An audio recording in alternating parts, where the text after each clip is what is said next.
Welcome to the Bill Kelly Podcast. I'm Bill Kelly. Well, the Auditor General's report has pointed out that Hamilton was misled on the cost of the LRT years before it was canceled. Metrolinx knew about it and didn't tell anybody. We'll give you some of the details on that. Ontario has passed a bill that could grant university status to Christian school run by controversial supporter of Premier Doug Ford. NDP education critic Merritt Stiles will join us to talk about that. And there was another part in the Auditor General's report that talked about health care and the delivery of virtual health care. We're going to get into that with a member of the Ontario Chamber of Commerce. It's all coming up. The Bill Kelly Podcast starts now. Today on The Bill Kelly Show on 900 CHML. To begin with, I want to talk about rapid transit. And we know that London City Council, of course, has asked their staff to bring in a report about rapid transit and the costs and try to get some ideas and ballpark ideas as to what it's going to be. The costs are staggering. I mean, I think we all know that going up front. So that's something they're going to have to deal with down the road. Hamilton City Council has been kicking this thing around for God knows how long now. And I'm not so sure that we're any further ahead than we were. I know the advocates of LRT will say, oh, no, you know, we're shovel ready. That could be. But we're not sure who's going to pay for the shovel yet, and that seems to be the problem. And yesterday's report from the Auditor General, Bonnie Lysyk, that focused on Hamilton's LRT project was, I guess, kind of a damning report about how the Wynne government handled things. Apparently, they knew the numbers were much higher than $1 billion, but they didn't tell anybody, including Hamilton City Council, apparently. The estimate that the Ford government gave us last year, just about a year ago this weekend, matter of fact, when they canceled the LRT project, was $5.5 billion. And that outraged everybody. How could it possibly be that high? Well, the Auditor General did some digging in this, and they found some confidential documents that had not been released and said, yeah, the 5.5 figure is realistic. That's maybe the way things are going. Well, that caused a back and forth between the Premier and, of course, Stephen Del Duca, who is now the opposition leader. And, he had some things to say about the Premier's actions. He's being caught being reckless on this. He's being caught having no real plan for transit in Hamilton or for Hamiltonians. And so he's flailing, and he's lashing out at me, and he's talking about other people who are responsible for this. But Doug Ford is currently the Premier of Ontario, and the buck stops with him. Well, the Premier had a response to the way Mr. Del Duca was characterizing things. We've been talking about the Hamilton LRT for God knows from the day we got into the office. And the previous Liberal government under Stephen Del Duca, the minister at the time, now the leader, was misleading all of Ontario when he said, no, it's not I think it's 3.6 billion.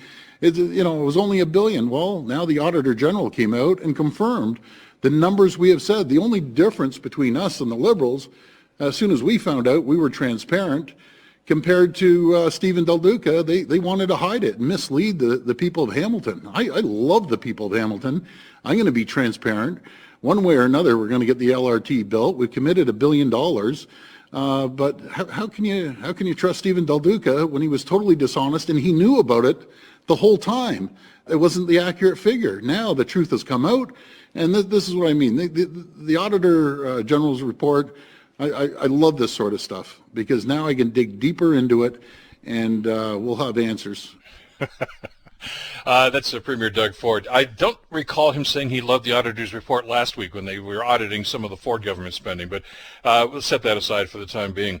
So where are we on this project? I think, as I mentioned in my commentary at 8:10 this morning on CHML, I mean, the one thing is for sure, Hamilton has been duped and strung along by governments and by Metrolinx, too, by the way, who have to share some of the blame in the confusion that's going on here. John Best, publisher of the Bay Observer, has been following this story since day one and written extensively about it. John Best joins us, by the way, on the Bill Kelly Show to talk about this. John, this is kind of a kick in the pants, I guess, to the Wynne government, but it really pretty much confirms something a lot of us knew all along. $1 billion is not going to buy you an LRT that's going to run across town. No, that's right, Bill. And my guess is she laid out a little bit of a timeline. So we went from the $1 billion to something approaching $3 billion. And then more money was assigned to the project just before the election and got it up into the high $3 billion area. So that information, Bill, would have been shared with the various consortia that were bidding on the project. And nonetheless, we did not get a bid from any of them. So even at the high $3 billion level, the market was saying, no, we don't think there's enough money there. Well, there's another element to this, too, that Ms. Lissick mentioned in her report, is that according to her report anyway, John, at least one of the potential bidders backed out and said, you guys just don't have your act together. And I'm talking about Metrolinx here, because the city, of course, are just standing by waiting for something to happen here. But they did not. I mean, these are people that have billions and billions of dollars to invest in a project like that, and they were not at all happy with the way this government and Metrolinx, to be sure, were handling this, and they just said, look, we're not going to get involved in a clown show like this, so they left. You wonder how many other groups were like that.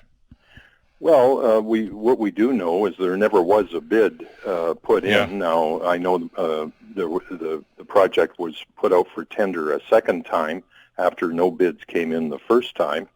And the project was canceled before the market responded to that second RFP. But if the amount of money that was being presented was 3.7 or 8 billion, and the real cost was turns out to be over 5 billion, you can understand why the market simply didn't respond.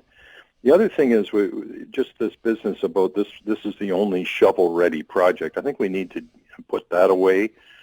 This project is nowhere near shovel-ready. When the project was canceled, it was canceled, and all the consortia that were looking at the project, they disbanded. The way these projects work, Bill, it's not the same people. It's groups of companies with varying level, that bring something to the table in terms of expertise and skills. So these consortiums form, and then when the project is canceled, as it was, they go on to other projects. So if this thing was greenlit tomorrow, you'd have to go through the request for qualification process, and you'd have to go through the RFP process. And the other thing is, this project has not been designed. The way the RFP was issued, and I don't want to get too technical here, but the winning consortium were, among other things, going to have to design the project. So there was a 30% kind of design that Metrolinx had put together. So this project would still have to be designed. There's no way that you would get anything going in terms of a shovel in the ground for probably a couple of years if this project was approved tomorrow. Which so it's not shovel ready. No, and it's not going to get approved tomorrow, but for sure. I mean, I understand your example, but this is the frustration that I feel is, the advocates are still maintaining that, we're ready to go. As soon as we get the check from the provincial government, and they still think there's going to be something coming from the feds, that they can get going on this, but there's still a lot of work to be done on this. And as we found out with the expressway, the Red Hill Expressway, John, for listeners in London, of course, that's the expressway that runs across the south end of the city and then down into the Stony Creek area. It took us 45 years to get that thing built because of the political interference and the humming and hawing and the foot dragging that was done by various councils and various provincial governments. Are we heading for the same show here? Well, it's hard to say.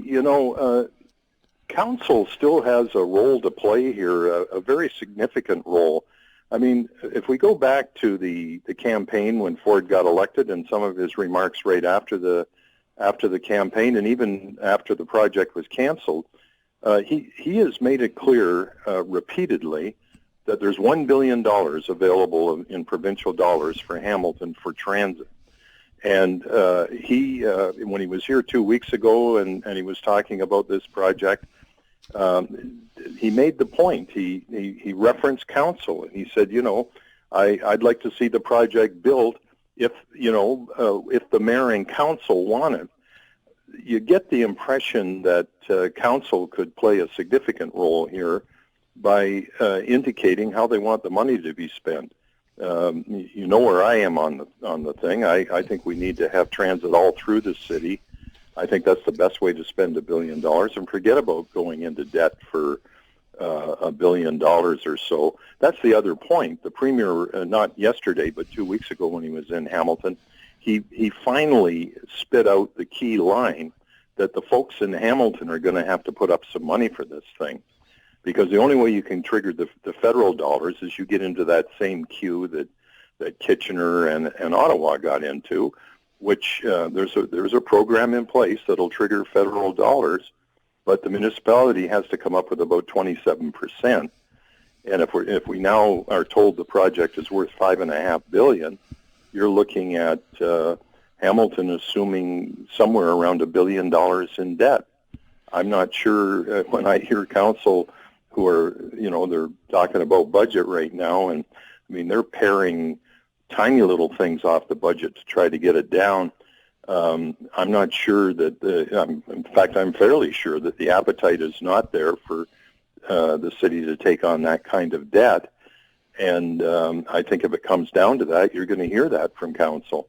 Well, we already have, John. I mean, the council position officially, and this goes back to the last council, but I've heard nothing different, is that not one red cent of taxpayers' money, Hamilton taxpayer money, is going to go into this project, into the capital cost. There seemed to be a little begrudging admission that, okay, maybe we're going to have to pay part of the operating costs. But they don't want to take this thing on from a financial standpoint. And if that's going to be the thing, this is a deal breaker. I mean, every time they talk to the feds about this, the answer we always get back is well, we're interested, but we're waiting to see, what the province is going to do. We already know what the province is going to do. There's $1 billion. What are you going to do with it? It's $1 billion, and Mr. Ford reiterated that again yesterday. In the same breath that he said how he'd like to see the project go forward, at the same time he said there's $1 billion there. So that number isn't getting any bigger, and the only way this thing can work from the standpoint of getting federal money involved is for the city to pony up not quite a third, but something just under a third. And whether they get that money by issuing bonds or whether they borrow it from a pension fund, it really doesn't matter. It's still debt that goes on the city's books, and that's debt that gets in the way of other borrowing. Right now we're sitting at, I think, somewhere around $700 or $800 million in debt for the city. So you'd be more than doubling that for LRT, and and then that takes away your ability, perhaps, to borrow for other needed infrastructure projects.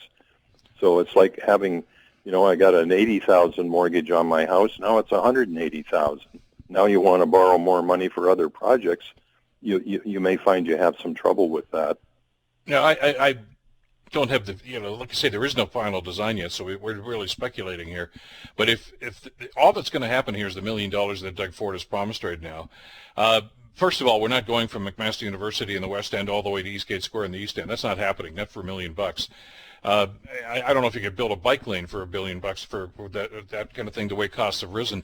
It might get you from McMaster to downtown, but is that really an efficient way to spend $1 billion? Is that really going to enhance economic development, like they've talked about, having that line across the city? No, it wouldn't. It wouldn't even get you to Dundurn Street. But the other problem, Bill, is we've assumed, we've been told, we haven't assumed it, we've been kind of fed this, that with LRT, you get this economic uplift.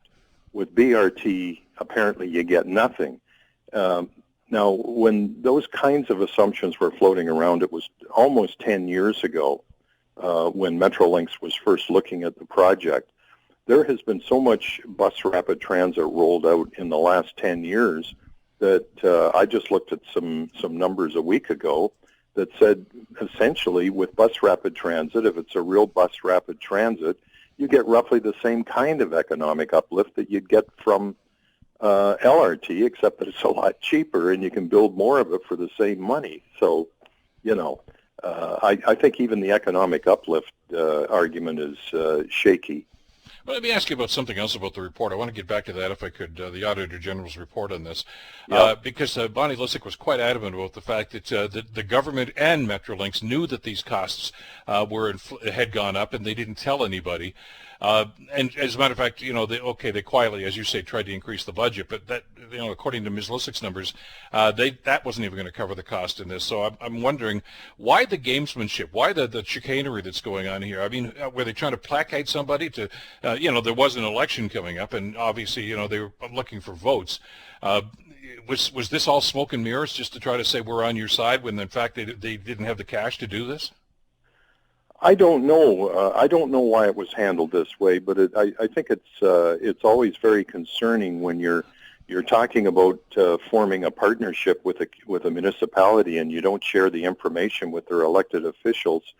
I have no idea why it was handled that way, but frankly, you get the feeling that there was a bit of, I've always felt the council was manipulated in this project, that they were never given all the information they needed to make a proper decision.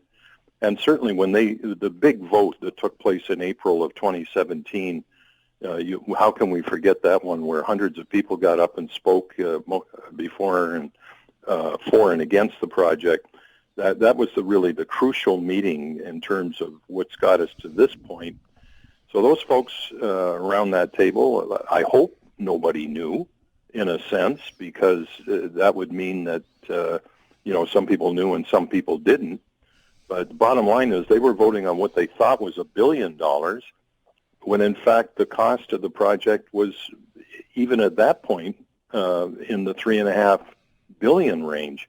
How would council have voted if they'd understood that, there was a strong likelihood that they were going to have to put in some money to make it work? There's another element to this, too, and I'm sure you heard Mr. Del Duca's comments. Stephen Del Duca, of course, is now the opposition leader, the Liberal Party leader, but he was the transportation minister in the Wynne government when this was made. And when they asked him about these inflated numbers and why the discrepancy, he explained it away, or tried to anyway, by saying, look, when governments make these announcements, it's all really, they only announce the construction costs. I still remember, I was on my show, John, when the Premier said at McMaster University, when the masses gathered there, $1 billion to build and operate LRT. That was their phrase, build and operate, not just build. So, there's a lot of backtracking going on here.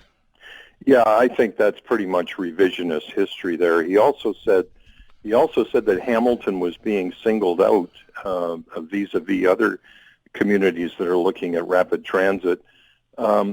I would say maybe Hamilton was singled out because this was never the right project for this community. You look at London; they're moving forward with not only bus rapid transit, but electrified system. They might have looked like they were sort of trailing what was going on in Hamilton, but in some ways, I think the landscape around transit has changed so much, Bill.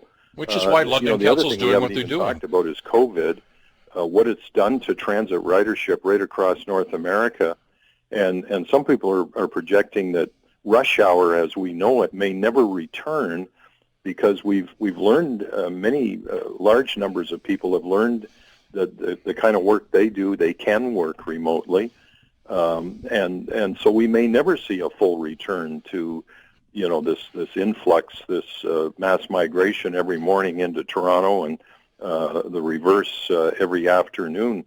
So I think we really have to take a look at transit in a much more sort of holistic view and say, what's the world really going to look like? Hamilton, all of its growth, major growth, is going to take place above the escarpment. Yeah. And we need to my mind, and a couple of our industrial plazas are up there as well. I think we need a solution. I've always felt this, that serves the entire community, including where it may grow to in the next 10 or 15 years. Well, this is one of the things we're going to have to look at. I got to cut it off at this point. We're going to do some breaks here, but I'm hoping this is going to get the debate going again and find out just exactly what's going to be happening. As always, John, thanks so much for the time and for your observations on this. My pleasure, Bill. John Best from the Bay Observer.